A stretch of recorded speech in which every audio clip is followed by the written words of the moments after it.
ya no tendríamos preguntas sobre este tema. Si ustedes nos los permiten, pasaríamos a otros temas de coyuntura. Entonces les pregunta Víctor Mayén. Son dos preguntas. Buenos días a todas y a todos. La primera tiene que ver con la reforma judicial y este planteamiento que hace el presidente López Obrador de quitar el requisito de cuando menos 10 años de experiencia para poder acceder a ser juez, magistrado o ministro de la Suprema Corte. Él quiere que llegue sangre nueva al Poder Judicial, que los estudiantes que terminan la carrera de Derecho sean los que tengan el derecho a estas plazas. Y dos, preguntarles si tienen alguna opinión de esta pretensión del que fue su aliado político Alejandro Moreno de reelegirse por 2 periodos en el PRI hasta 2032, y Alejandro Moreno dice que él no es culpable de la derrota del partido.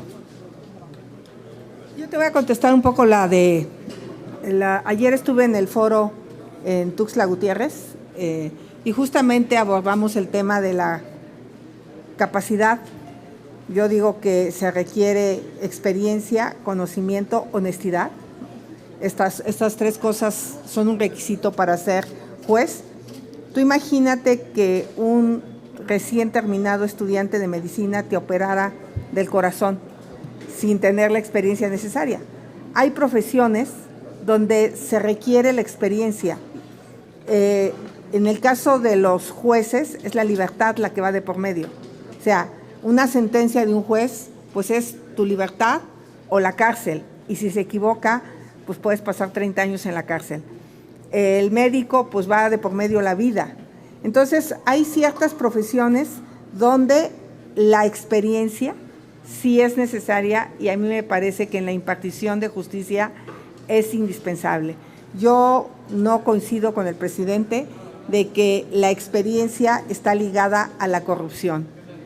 Hay otras maneras de evitar la corrupción, castigando la corrupción. Ahí tenemos el caso de sus hijos, donde él no acepta que sus hijos son corruptos, pues van a seguir siendo corruptos, pero quiere ver en el Poder Judicial corrupción en todos, y yo creo que en el Poder Judicial hay jueces honestos, experimentados y con la capacidad para impartir justicia. Por eso yo manifesté no estar de acuerdo con la elección de jueces por voto popular. Me parece que la carrera judicial es indispensable, y la desconfianza que se puede generar en el país a partir de esto es tremenda, y yo creo que es algo que tendríamos que reflexionar con más tiempo, porque va de por medio pues muchísimas cosas. No solo es una reforma al Poder Judicial. Muchas gracias. A ver, respecto a la segunda pregunta primero, no tendríamos nada que opinar. Al final es un tema de su partido, ellos lo resolverán en la forma que puedan. No es algo en lo que nosotros debamos de meternos, y tampoco tenemos opinión. Al final de cuentas es un partido distinto al nuestro y no es un tema que a nosotros nos ocupe. Pero sí quisiera agregar a lo que ya bien dijo Xóchitl de la reforma judicial. Realmente es una ocurrencia total la reforma judicial, porque hay cosas que no se están contemplando, que por supuesto van surgiendo en las pláticas, en los foros, en las entrevistas con los expertos, con gente que conoce del tema, y que se da uno cuenta que la reforma le hace falta mucho por considerar para poder prosperar, aunque no estamos de acuerdo, aun y cuando pudiera considerarse la decisión a través de la voluntad popular por medio del voto. Aun si fuera así, que es una muy mala idea, hay mucho todavía que hacer. Nada menos el presidente ayer dijo que, bueno, habría que ir considerando por el número de personas que se tendrían que elegir, si lo harían por distrito o por estado. Realmente lo que estamos hablando es que no saben ni lo que están proponiendo, porque si no sabe cómo él mismo, que es el que lo propone, el autor de esta propuesta, no sabe cómo o no tiene idea en este momento de cómo se podrían elegir y está proponiendo la elección de todos, pues entonces ¿de qué estamos hablando? ¿Qué quiere? ¿Que nos pase como a otro INSABI? Que quitaron el Seguro Popular, pusieron un INSABI sin reglas, sin forma, y ahí está, tronó. Pues el Poder Judicial no es un juego. Y por supuesto que el tema de la experiencia es no solamente necesario, es indispensable. Miren, los casos, Zacatecas, Quiroga, ¿y cuántos hay? Y vamos a poner a gente inexperta a que resuelva a base de presiones o a base de componendas o corrupción o amenazas. La verdad es que es un asunto muy serio y no se debe tomar a la ligera como lo está tomando el presidente y como lo están tomando lamentablemente en Morena, porque además ya dan por hecho que tienen mayoría calificada y eso tampoco es verdad en este momento, porque está la decisión todavía del tribunal por venir y habrá que ver cómo se manifiesta. Y si ello procede como debe de proceder con justicia, no tendrán esa mayoría calificada, por lo tanto no la pueden proponer, no la pueden avanzar. Pero suponiendo sin conceder que ello fuera, lo que se tiene que hacer responsablemente es las cosas en este país. Y no se puede simplemente porque el señor está enojado con el Poder Judicial lanzar una ofensiva de este tamaño contra el Poder Judicial, porque eso nos va a dañar no a los de un partido, a todos los mexicanos, incluso a los de Morena. Con el tiempo les van a ir dando reveses porque si hicieron de jueces, de magistrados que no estaban comprometidos con el ejercicio de la ley, sino con quedar bien con quien los puso ahí. Y eso es absolutamente indebido. No deberíamos de permitirlo. Yo lamento mucho de verdad que senadores, diputados de Morena que oigo, que están como a favor, sin poderle decir nada al presidente. La verdad es que o no tienen valor o están comprometidos o simplemente pues no sé qué les pasa por la cabeza. Araceli Rivera, del financiero Bloomberg. Buenos días. Quiero continuar con la pregunta de mi compañero. Ayer el presidente López Obrador y la virtual presidenta electa, la doctora Sheinbaum, ya dijeron que no van a hablar con la ministra Norma Piña, quienes les había solicitado una reunión para hablarles de todos estos foros que también el Poder Judicial está llevando a cabo. Y también en un hecho histórico ayer, académicos de universidades de todo el mundo se manifestaron en contra de la reforma al Poder Judicial porque pues viola al Poder Judicial y divide a los poderes. ¿Qué opinión les merece esto? Y tengo una pregunta más para usted, coordinador. Si quieres, hacemos esa pregunta porque quiero que conteste esto primero que preguntaste de la senadora Kenia, si no tienes, y entonces, o que pase ella y luego me lo preguntas a mí. La pregunta que le quiero hacer a usted es que ante estas continuas divisiones que aún hay ahorita al interior de su partido por la dirigencia, ¿no temen que estas divisiones se recrudezcan, que puedan irse panistas de carrera que han sido pues históricamente quienes tienen las fortalezas del PAN? El senador Gustavo Madero dijo que el día de hoy él sigue siendo panista, pero en un futuro cercano va a evaluar si renuncia al PAN o continúa ahí. Mira, yo creo que el PAN es mucho más fuerte que cualquier persona, incluso que muchas personas, incluso que esta dirigencia o que cualquier dirigencia de las que haya podido tener. El PAN es mucho más que eso. Y la verdad es que se está en este momento, como lo dijimos hace una semana, en un proceso de reflexión. Hay una comisión formada para ello, tendrá que entregar un trabajo y a partir de ahí se va a ir dirimiendo cualquier diferencia y se va a ir aclarando cuál es el paso que sigue. Evidentemente no conseguimos el resultado que queríamos en la elección, eso está claro, sobre ello ya no tendríamos que abundar. Lo que hay que ver es qué es lo que falta para que la gente pueda confiar en el PAN como un instrumento útil para la democracia y para México. Y eso es lo que estamos abocados. Las diferencias que puede haber son estrictamente personales y al PAN, a la institución, estoy seguro que no lo va a dañar. El PAN es mucho, mucho más que eso. Senador, y ha soportado crisis como estas en otros tiempos y ahí está de pie, fuerte y dando la cara en los momentos en los que hay que darla. ¿Ustedes descartan ver un escenario del PAN como el que se está viendo en el PRI? No, para empezar, en el PRI tienen sus métodos, en el PAN somos totalmente diferentes a esos métodos. No se va a dar ese escenario, pero ni siquiera por asomo, no hay manera de que eso pueda suceder. Gracias. Muchas gracias. Voy a hacer 3 precisiones, agradeciéndole a Xóchitl Gálvez por estos meses. Gracias, querida Xóchitl. Estamos en casa nuevamente y bueno, cerraremos esta legislatura junto con el coordinador, que ha sido pues una legislatura compleja. Hemos aguantado las presiones, hemos aguantado incluso la violencia desde el gobierno. Mi querida Xóchitl, en tu casa te digo, lo hiciste extraordinariamente bien. Tienes más de 16.5 millones de mexicanos que votaron por ti. Por cierto, casi 10 millones de esos son panistas. Así es que muchas gracias, es un gusto verte aquí. aquí nuestro candidato y electo alcalde de Zacatecas, Miguel Ángel Varela, quien por cierto es acompañado también de nuestro futuro diputado federal, Miguel, muchísimas gracias, perdón, actual diputado federal Miguel Torres. Gracias, diputado, por estar aquí. Pero miren, yo quiero responder con la presencia de ellos y de Mireya, nuestra candidata ganadora de Quiroga, el tema del Poder Judicial. Ese es el ejemplo de por qué López Obrador quiere un Poder Judicial subordinado. López Obrador quiere un Poder Judicial en el que él pueda mandar como manda con los senadores y los diputados de Morena.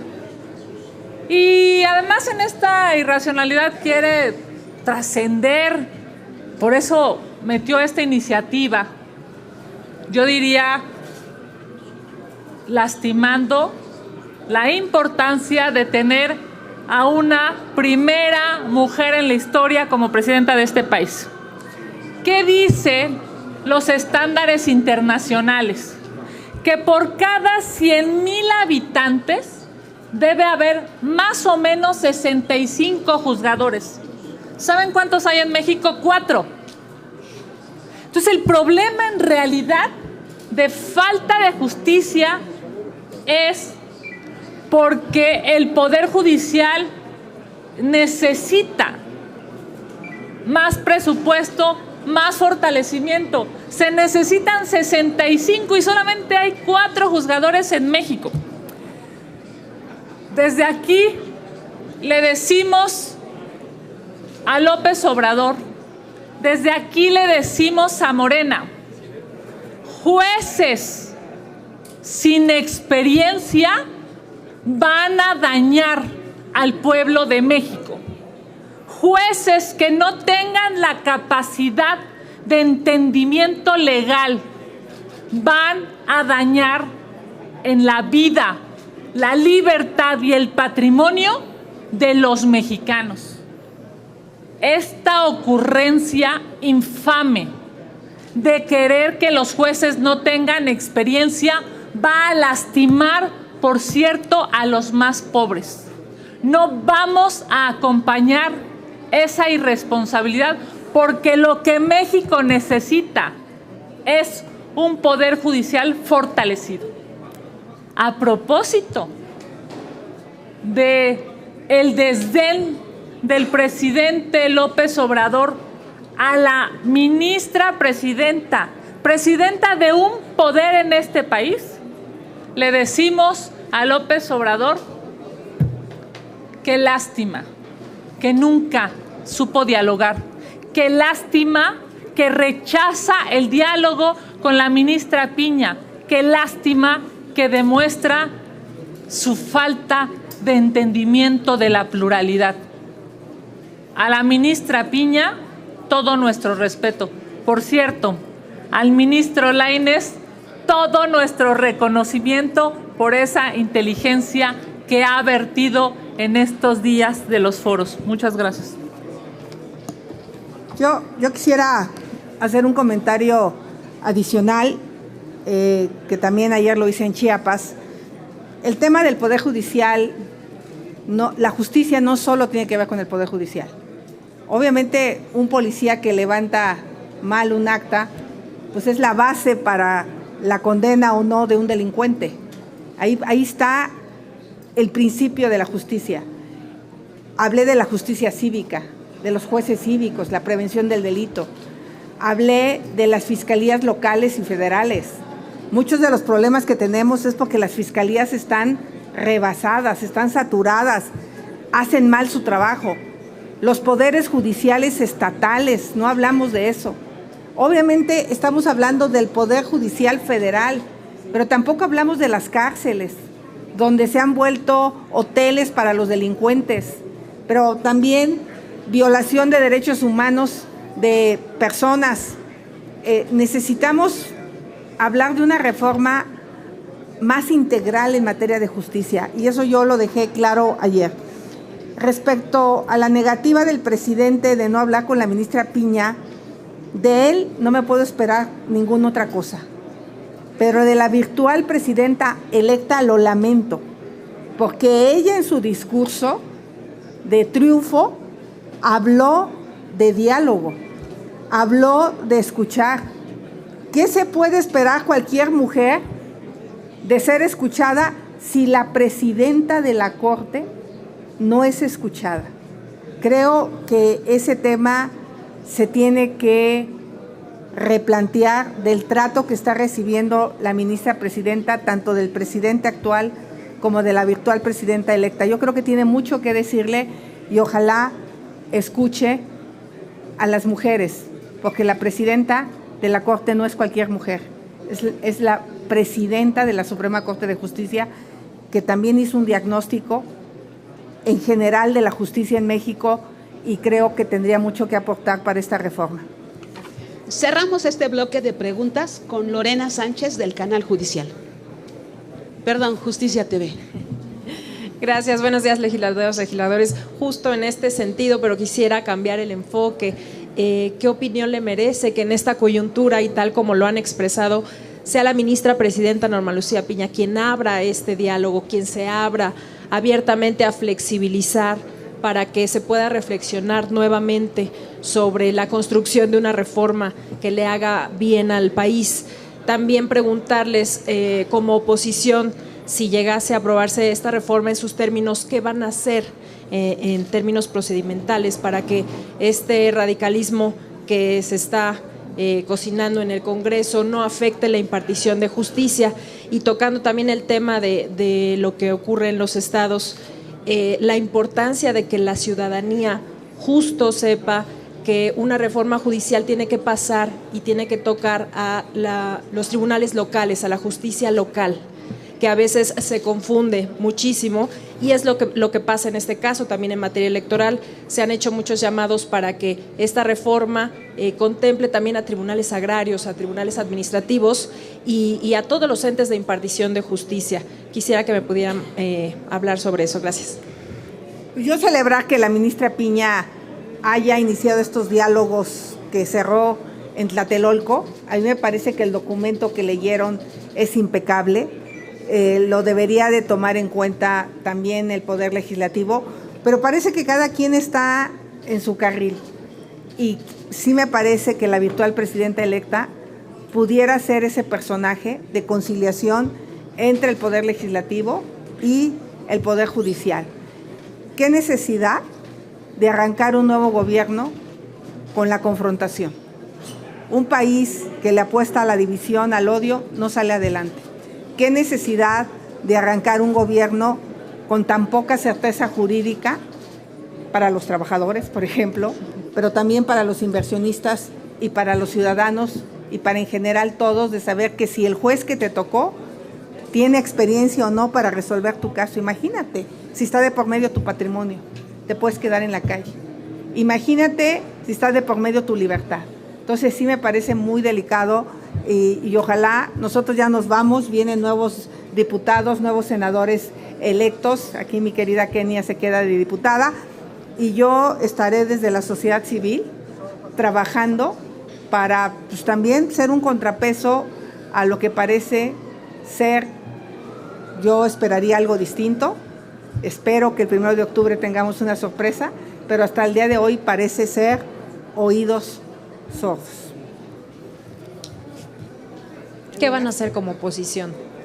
¿Hay alguna estrategia para asegurar que no se afecte la impartición de justicia?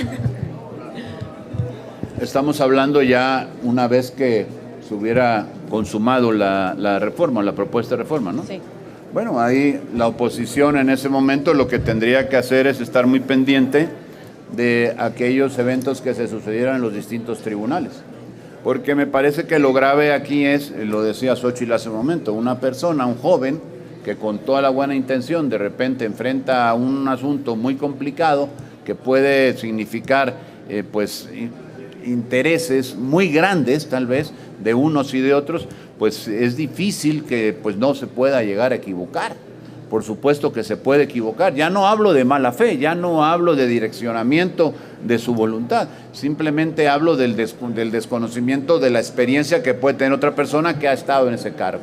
Entonces, tendríamos que buscar la manera de podernos conectar con la sociedad para poder ir conociendo estos asuntos, irlos señalando para que se puedan, en todo caso, ir disminuyendo y revertir en los casos que sea posible.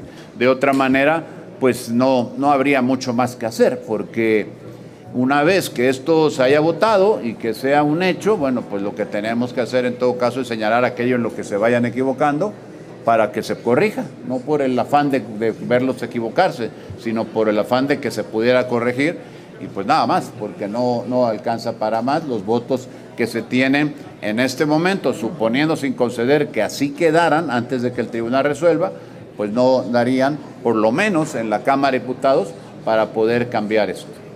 Ni siquiera pensar en una posibilidad de acudir a la Corte a hacer una acción de inconstitucionalidad. Es que al final de lo que estamos hablando, hay por ahí algunas teorías muy avanzadas para poder hablar de que, bueno, podría ser considerado incluso hasta inconstitucional aquella reforma de la Constitución, pero son teorías realmente avanzadas que habrá que ver hasta dónde se pueden fundamentar bien y que en todo caso, pues los tribunales, en este caso la Corte, lo pueda resolver de manera favorable. De otra manera, hay muy poco que hacer. Yo quiero hacer un comentario aquí. Se está dando por hecho que ya tienen la mayoría calificada en el Senado, cosa que no tienen. Entonces, lo primero que vamos a hacer desde la ciudadanía es presionar a todos los senadores de oposición para que no se doblen. Sin esos 3 votos, Morena no saca esta reforma constitucional. Ese es el primer tema que vamos a hacer. 2, vamos a seguir peleando la sobrerepresentación. Nosotros estamos convencidos que si solo sacaron el 54% de los votos, no pueden tener el 74% de las curules. Y ese es un tema en el que vamos a estar peleando en los tribunales los próximos días. Yo en lo particular lo tengo impugnado desde que se hizo la alianza, porque ya nos pasó hace 6 años. Entonces todavía hay caminos jurídicos que vamos a seguir dando la pelea, pero lo que digo, que no cante victoria Morena, no tiene la mayoría calificada en el Senado y si ningún senador de oposición se dobla, esa reforma no pasa. Pues de nuestra parte no tendremos más preguntas registradas. Senadoras, senadores, diputadas, diputados, muchísimas gracias.